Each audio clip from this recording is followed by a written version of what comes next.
Hello everyone, my name is Lorthorn and welcome to this Valheim mod review. Now Valheim has been getting a lot of mods made for it lately. The community has gone rather crazy with the tools and, well, they've made some pretty cool things, so this is going to be a showcase of several different mods. First up, we have the BetterUI mod. Now this mod updates the enemy HUD so you can see how much health they had. It gives you more on level progression, actually adding numbers to the level progression so you know what the percentiles are. It lets you know your levels in the bottom, and it also gives you tool tips on how full a chest is and how cooked food is. As you can see here, it says it's going to take about 17 seconds for the food to cook, which I very much appreciate, of having a little timer on the food instead of having to guess and way around. You can go, oh, I can go do something for a few seconds, then come back to it. So it just adds nice little UI changes. Now some of them, like the HP, I could do without, but in the overall, I think it's a pretty good addition depending on what you want from it. Next we have Hold Attack. I think this is one of my favorite mods, and it lets you hold down the mining button or attack button so you can just keep on swinging. Now normally in Valheim, you may have noticed you have to click a whole bunch to basically do things. So if you want to keep on attacking, you have to keep on clicking. But right now, I am just holding down my mouse and it's working. Now, I do admit that it's probably rather hard to show, but this mod actually does sometimes bite you in the butt when you're in the middle of combat and you're holding down the axe to swing for attacking, and then it swings a few times more extra than you like and ruins your stamina. However, I very much appreciate not getting repetitive strain disorder, and so the Hold Attack mod I find is just really good. Valheim is definitely lacking, I feel, in the field of archery. It is quite hard to shoot targets. The archery feels clunky, and even once you learn it, it can be rather unsatisfying. So next is the Better Archery mod. This mod is great.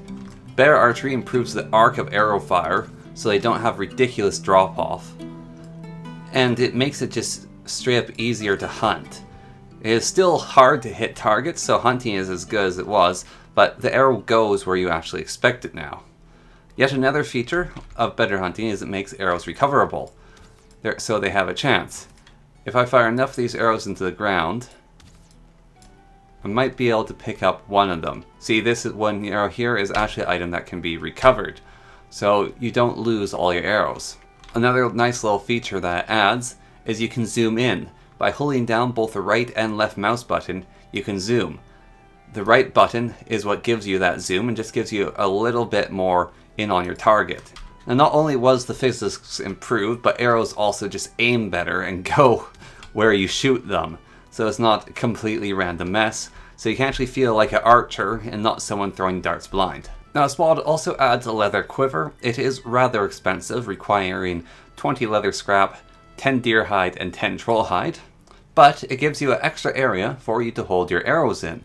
So it's really only giving you 2 units of extra space to put arrows in, but still, it's better than nothing. And I think overall, it's a good improvement to the game. Have you ever wanted to feel powerful? Have you ever wanted to be more than just a Viking? Have you ever wanted to be a legend? Well, with the Valheim's Legends mod, you can do this. This mod adds 6 different classes of the game, and each has their own distinct powers that they can do. Valkyrie, Ranger, Berserker, Mage, Druid, and Shaman. To become these classes, you have to have the appropriate item for the class, and offer it to the first boss altar. To become a Shaman, you offer a Grey Dwarf eye. This will make the whole area all dark and misty, and then you'll get the Shaman powers.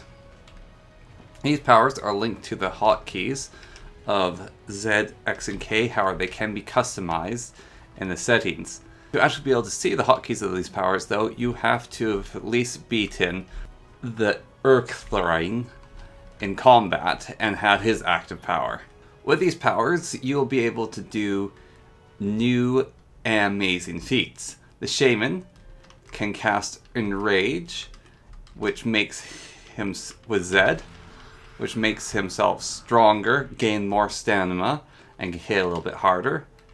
He can cast Shell on himself, which creates a magical force field around himself, which protects him from harm. Watch out, deer are dangerous. And he can cast Spirit Shock, which sends out that shockwave, which just obliterated that poor deer. Each one of these abilities has a different cooldown, and also it's different for each class, and they all offer their own unique variety of aspects. The mage I've happened to find a little bit buggy, which is unfortunate. However, I have gotten Frost Nova to work at least. He also has a fireball and a meteor shower. If you want to become a wizard, you offer Cole. He has the ability to shoot fireballs by pressing the Z key. And the fireball seems really bugged. Everything else is quite fine though. Like, if we get a little bit more power, then we can use the Frost Nova, which does quite a bit of a blast around him. And has a good little cooldown. I mean, the fireball looks neat, it just doesn't really go anywhere or do anything. And finally, we have Meteor Shower, which is a channeled ability for the mage. And, well, you hold down the spell and it uses up a ton of stamina, and it doesn't work.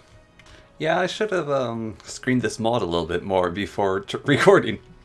Oh well, on with the show. To become a druid, you offer a dandelion.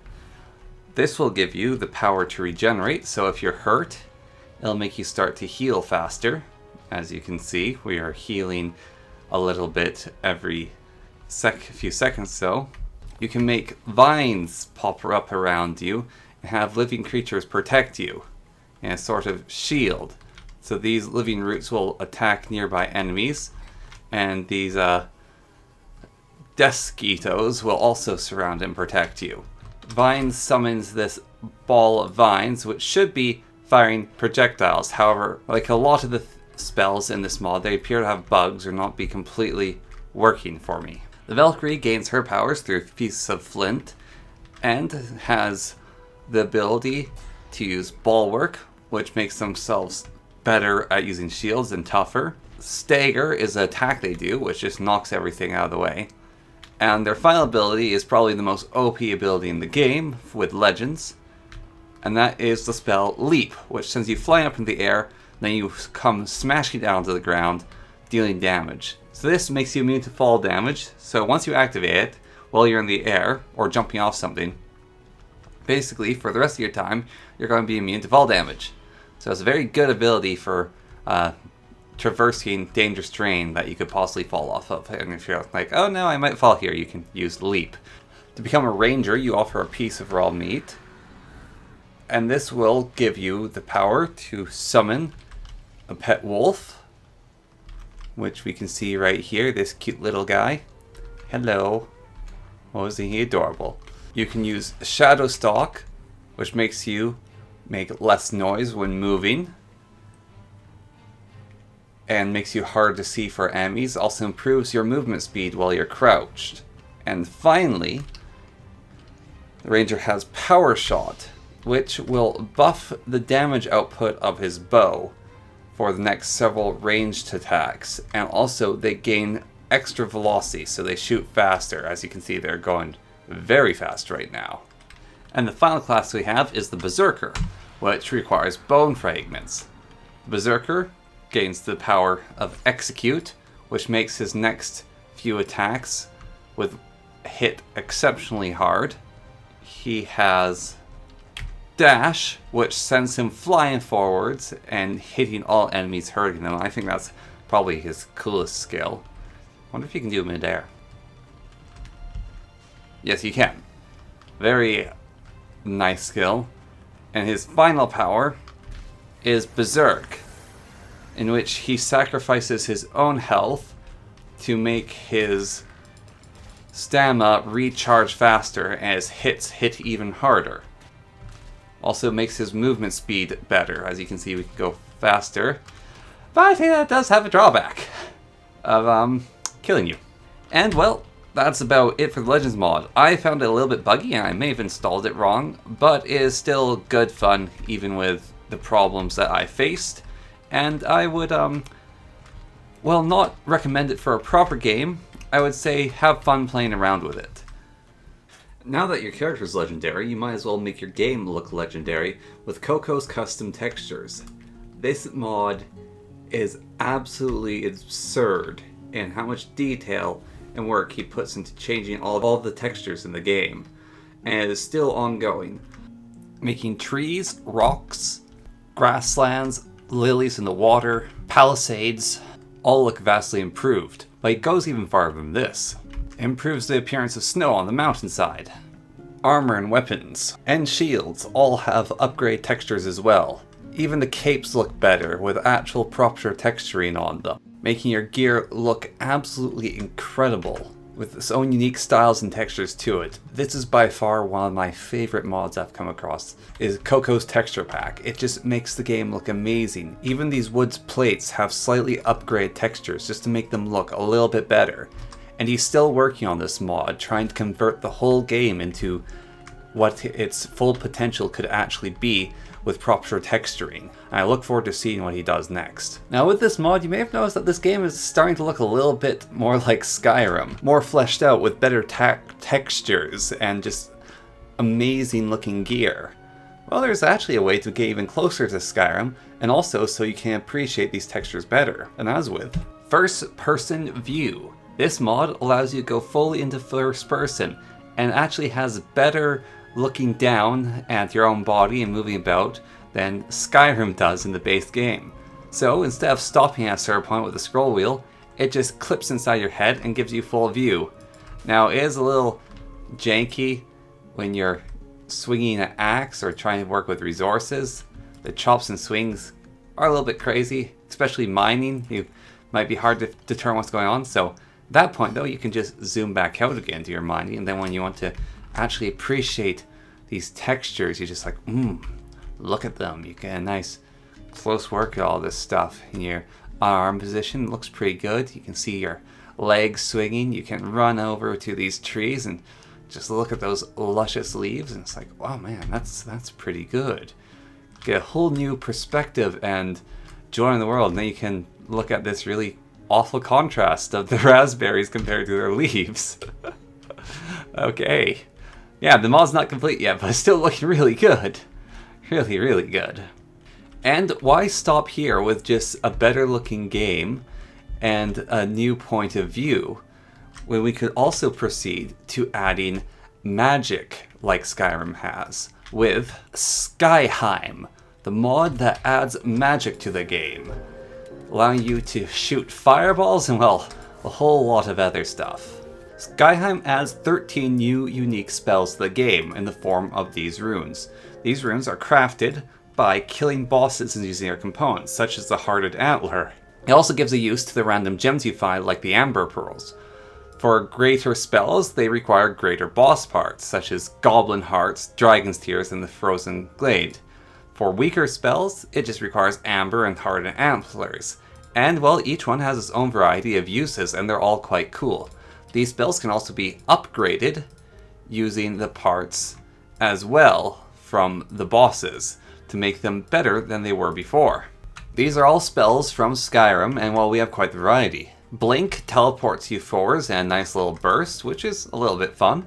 The Rune of Warmth gives you a warmth buff and makes it so you won't freeze in those mountains. Instead, you just feel nice and peachy warm even while climbing the coldest mountainsides. Now all these runes, if you may have noticed, take an amount of mana when cast, like this light spell, which sends out this orb of light over our head to illuminate the area.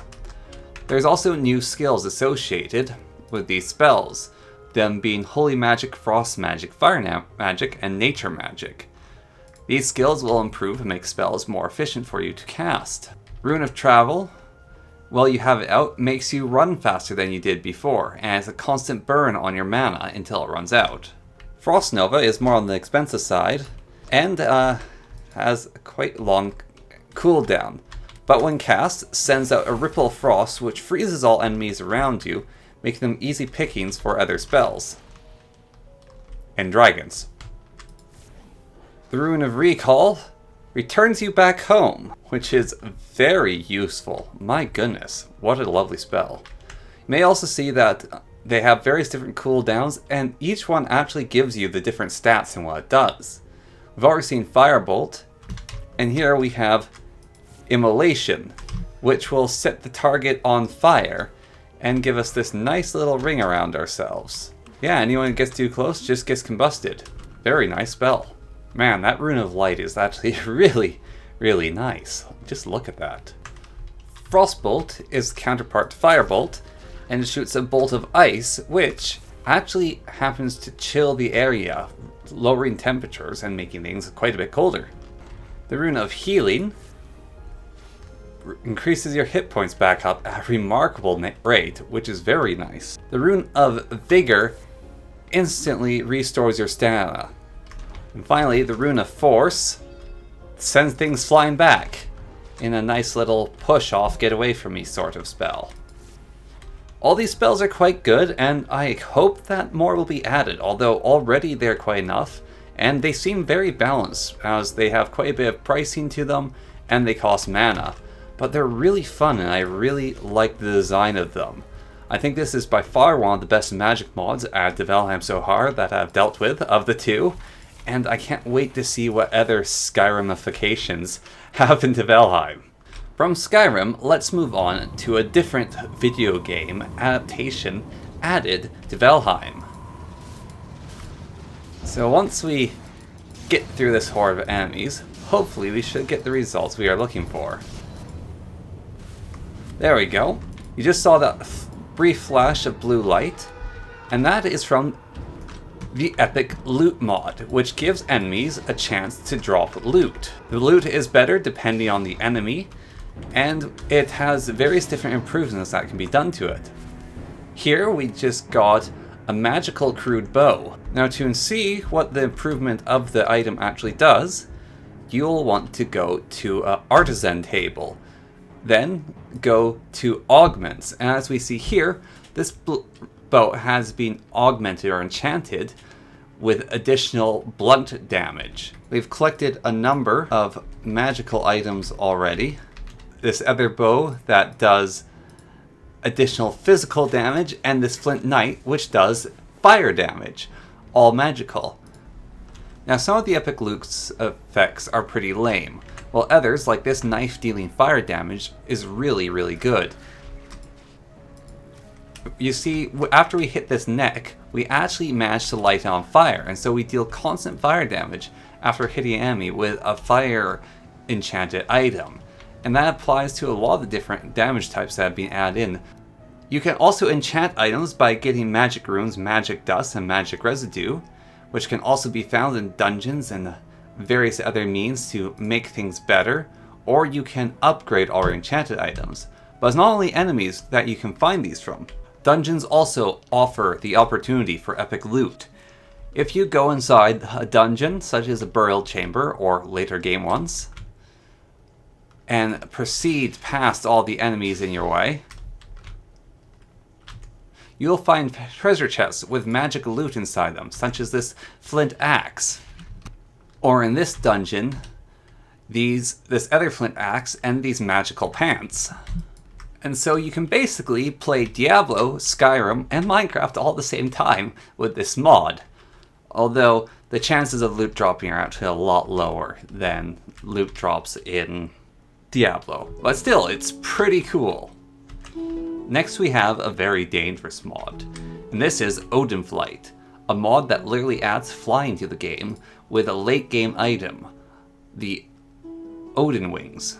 To craft these bad boys, you need 100 feathers, 20 resin, 2 lox pelts, and 20 linen thread, which makes it pretty expensive. But they are very cool. Simply equip them, and they will take the cape slot, and you'll have these wings. They match the direction that the wind's going, and so we're going to want to fly with the wind to our back is the best bet, although there is trees in the way there.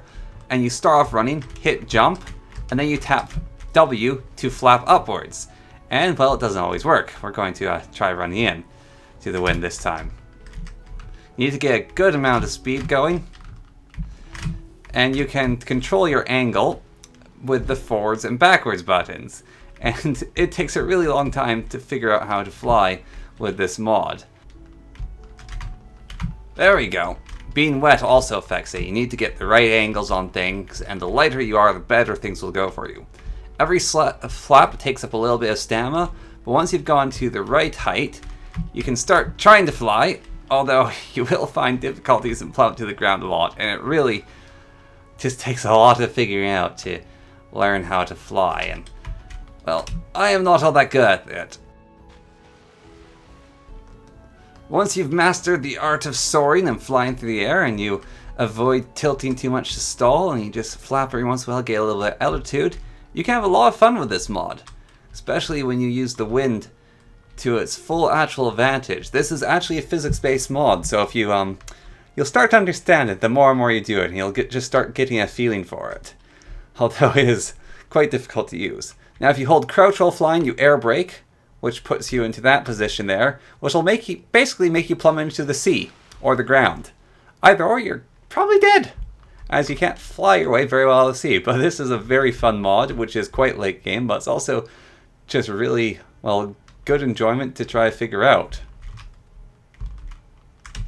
Oh boy! Lift! Lift! I need lift! Now! For our next mod, it's a pretty simple little thing. It's called